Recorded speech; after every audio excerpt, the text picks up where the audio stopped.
జాతకంలో ఏదైనా ఒక గ్రహము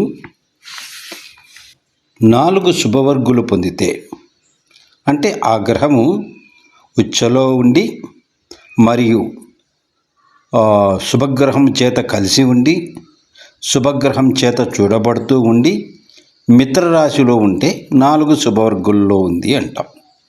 ఇలా 4 శుభవర్గులు పొందిన ఒక గ్రహాన్ని గోపురాంశలో ఉంది అంటాం.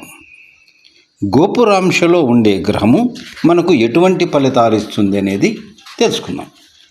ఏ గ్రహమైనా మన జాతకంలో గోపురాంశలో ఉంటే ఆ జాతకుడు మంచి మేధావి అవుతాడని, ఐశ్వర్యంతో తులతూగవచ్చని, పాడి పంటలు బాగా ఉంటాయని, స్థిరాస్తులు అంటే భూమి గృహము బాగా ఉంటాయని, జీవితంలో ధనలోపం లేక మంచి మేధా సంపత్తు కలిగి సంతోషకరమైన జీవితం గడుపుతాడని మనం చెప్పచ్చు. ఇది మనకు వచ్చే ఫలితం.